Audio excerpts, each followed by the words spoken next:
Michelle Obama has openly admitted that she and Barack sleep in separate bedrooms. Here's how it works. She sleeps downstairs and he likes men. Captioning the weather. Let's do a model. Rumors continue to escalate for the Obamas. Hopefully they can settle it like men.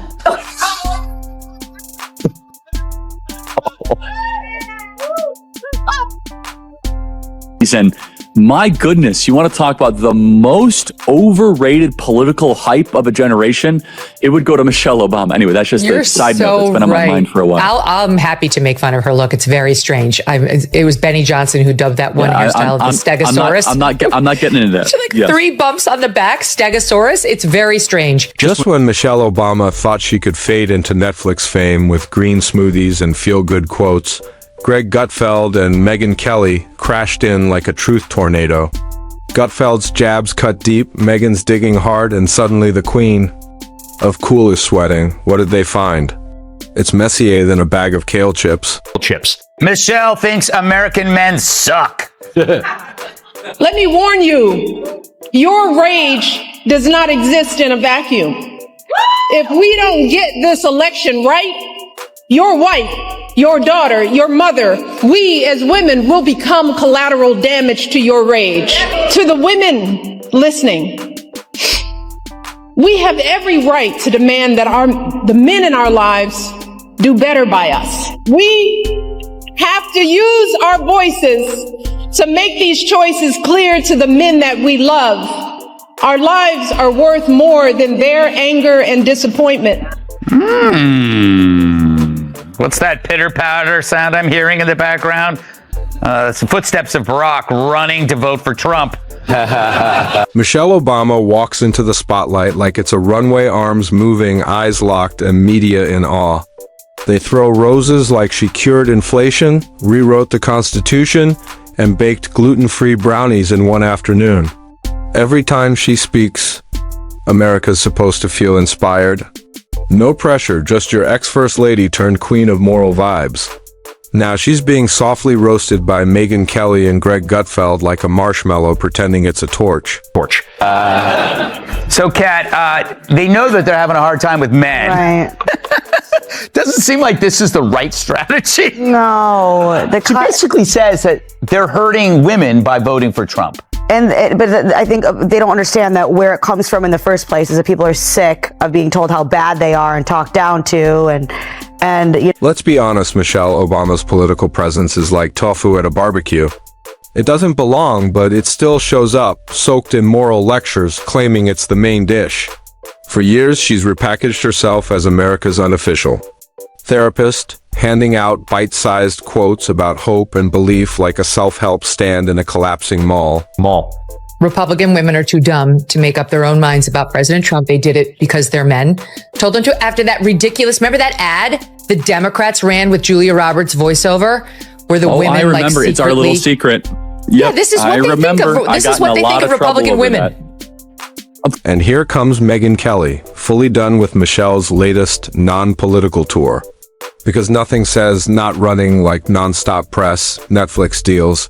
A memoir called The Light We Carry, which sounds like a rejected Coldplay album and an entourage fit to invade a small country. Michelle swears she's just a humble American, whispering unity from her Martha's Vineyard mansion while stacking brand deals like a Kardashian with a TikTok promo code.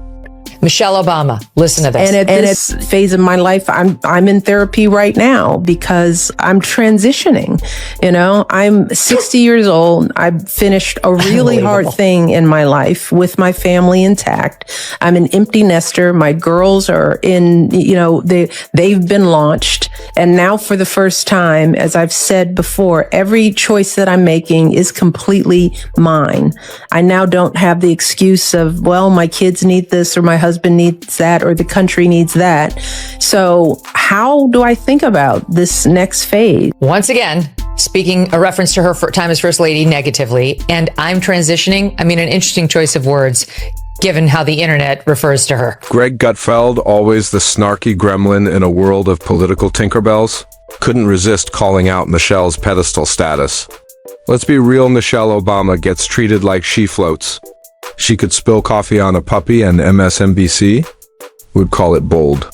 But if anyone critiques her $1 million motivation tour, it's suddenly blasphemy like dissing Beyoncé during a solar eclipse. Apparently, nature itself strikes back. Is it Michelle ... or magic? Is it, Michelle? It's not. I've been married for 17 and a half years and not one was bad. I think she and he married the wrong people. I think you're 100% right. This is only her third episode. I can't think of anybody I would go to for advice less than Michelle Obama. She really doesn't know what she's talking about. First of all, she loves to tell us she hated Barack for a good decade. Yes. Okay, please teach me how to have a successful relationship with someone that you clearly respect and admire. Every time she's on the air, it's like, I'm dragging this ball of dead weight behind me. His name, Barack Obama. Megyn Kelly didn't sugarcoat a thing. She didn't show up with compliments or an Oprah Book Club coupon. She came armed with receipts, commentary, and a mental taser aimed right at Michelle's "I'm above politics, but here's why you should vote" tour. The hypocrisy could power Chicago if hooked to a turban. Michelle says she doesn't want to run, and technically that's true. She doesn't want the job, just the perks, praise, press, and worship without debates or accountability. That's not service, it's influencer vibes with security clearance.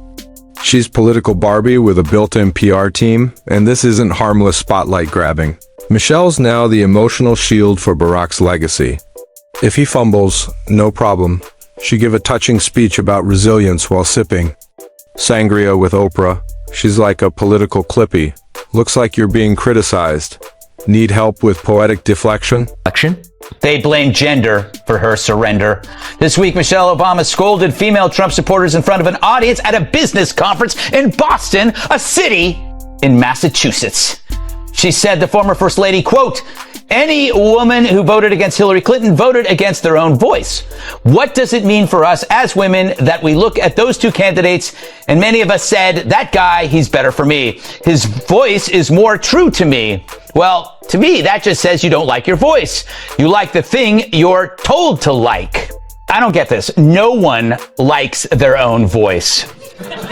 Have you ever listened to your own voicemail? It is horrifying. Greg Gutfeld, king of sarcasm and patron saint of eye rolls, called out the whole charade.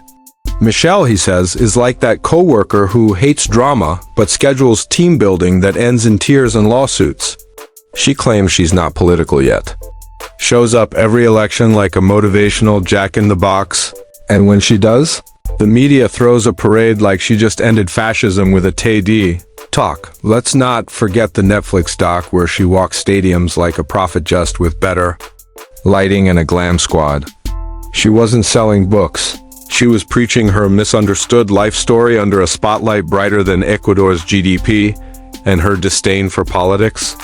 Oh, it's too messy, too mean. This from the wife of the drone strike president, who set deportation records. But Michelle?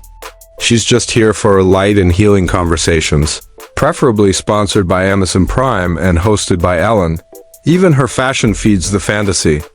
She wears yellow, and Vogue drops a 4,000-word essay on sunflowers, hope, and justice.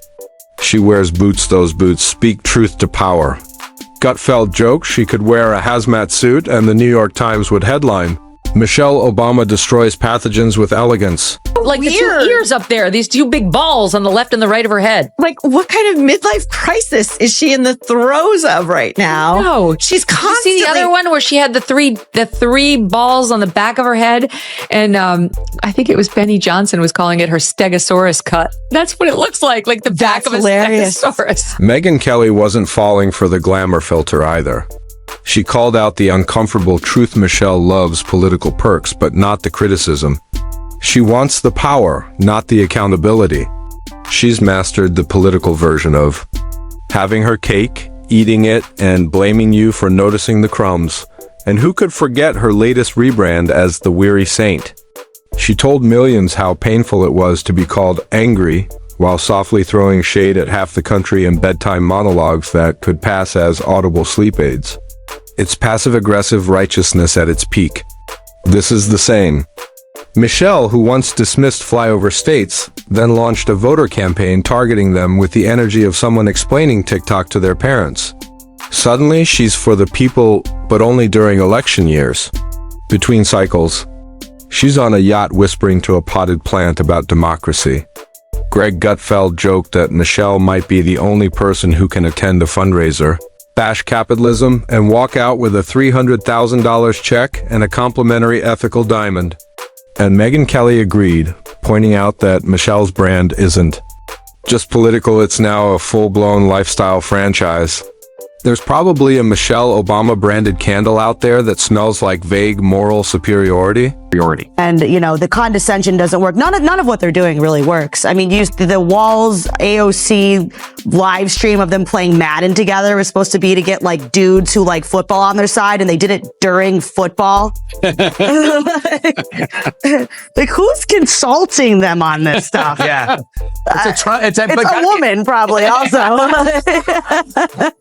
It's a gay man. The truth is, Michelle Obama has entered the political Hunger Games with a cheat code. She says everything political without ever facing a follow-up question. She laments the hardships of being rich, adored, and married to a two-term president while millions nod like she's Joan of Arc, not a polished media brand wrapped in nostalgia and Spotify playlists. And sure, some say criticizing Michelle is off limits, like it's punching down as if a woman with a private chef, a podcast, and a Netflix empire is somehow the victim. Meanwhile, anyone who points out her contradictions is labeled an extremist who kicks puppies and eats non-organic cheese. Let's pause to admire the Michelle Obama motivation cycle. Step 1, say you're tired of politics. Step 2, drop a memoir. Step 3, appear on every outlet short of Animal Planet. Step 4, imply the other side threatens democracy, using metaphors about kids, candles, and kitchen tables. Step 5, collect a 7-figure check while asking you to chip in $10 to save the republic. Gutfeld saw through the whole thing like it was skywritten. He laughed at the irony of a woman claiming to be exhausted by attention while launching her third national tour complete with pyrotechnics and warm-up acts. Michelle's humility has more marketing than a Marvel film. Oh, so she's constantly like hitting that wound of like, are we divorcing? Don't be gossiping about us. I'm just trying to be an independent woman over here. I hate my husband, but I love my husband. But when she's not doing that, so her brother is her podcast co-host. She's constantly berating him. Mm-hmm. Like every episode, you didn't tell me you were having marital problems. Like he has to explain to her a million freaking times, hey, I was trying to work out my marriage. And if it did work out and I told you what the problems were, you would hold a grudge against my wife for the rest of your days. Which is real. We all know We all know. Nobody holds a grudge like Michelle Obama. It's amazing. Every word she says about Barack Obama is negative. Megyn Kelly had a field day pointing out that Michelle's "I'm just like you" act is about as believable as a real housewife claiming she shops at Target. The disconnect is so wide you'd need one of Elon Musk's rockets to cross it. Michelle tells Americans to believe in themselves from a balcony in Tuscany and expects to be relatable. And don't even start on the Michelle for president fantasy. It's the Democratic fever dream, Obama branding, no debate history, and immunity from media scrutiny. Basically a hologram with press passes. But hey, if the rock can run, why not Saint Michelle of the Gourmet Garden? Gutfeld mocked her idea of unity as hugging a puppy in front of a burning flag, then blaming the fire on misinformation. She promotes bipartisanship with the grace of someone offering a hug while picking your pocket. The brilliance of Michelle's persona is how she's weaponized detachment floating above conflict like a drone filming chaos, soundtracked by soft piano. It's a neat trick and one Megyn Kelly couldn't ignore because you can't pretend to be above politics while elbowing opponents through poetic side-eye and passive-aggressive wisdom. Despair. This is where, Michelle Obama is kind of full of it. And this is true. When Biden announced he was resigning via fax, nothing weird about it, okay? Obama tweeted that they were looking forward to an open primary where they'd pick a nominee. And I know that to be relevant to this story because you could see that Michelle Obama isn't trying. She accused Trump in that same speech of avoiding interviews. Yeah. On the same night, he did a 3-hour interview. That's like accusing Chris Christie of avoiding pizza. You know what I mean? So what did Gutfeld and and Kelly expose exactly that Michelle Obama is a master illusionist, the political magician pulling inspiration from a hat while your civil liberties vanish behind the curtain. Every tearful interview, every choreographed speech, every book tour dressed up as a healing session is part of the same act. You think you're watching a leader, but it's really a brand activation. Michelle has elevated the Oprahization of politics to the point where it's only a matter of time before she's selling resilience water with electrolytes and a QR code to register voters, because nothing says healing the nation like staying politically detached. Gutfeld and Kelly didn't expose some hidden scandal, they just pulled back the curtain on what most of us already knew. The Empress of Inspiration wears designer robes dry cleaned in political detergent. And just when you think she might take a break from her national soul-soothing campaign, she reappears this time on a podcast, wrapped in vulnerability and vague wisdom like, we just need to meet people where they are. Sure, while most people are working 2 jobs and drowning in debt, Michelle's meeting them from a cozy Nantucket reading nook, reflecting on how exhausting it is to be adored by the entire planet. Adored. No, I mean, because when you're thinking of victims of this awful world, you think of Michelle Obama and how terrible we've all been to her. This woman is a one-woman destitution derby. Every time we check in on her at her podcast, she is feeling sorry for herself. She is criticizing Barack Obama or this country. She never has a positive word to say about anything. The most compelling part of Gutfeld and Kelly's roast is that it didn't need cheap shots. They didn't have to exaggerate. Michelle's contradictions are the punchline. She's America's most beloved non-candidate who campaigns harder than people actually on the ballot. Her message, do better.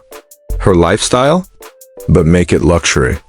And anytime someone points out the contradiction, the Obama's PR machine fires up with a foghorn labeled racism, drowning logic in buzzwords and candlelit tributes.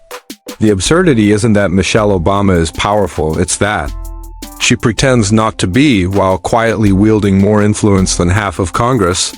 That's not empowerment. That's illusion. And thanks to Megyn Kelly and Greg Gutfeld, the illusion is finally cracking. So next time Michelle tells you she's just here to help, remember help now comes with a media rollout, a book tour, and probably a Target collab. Because in 2025, public service means never saying you're running while running everything anyway.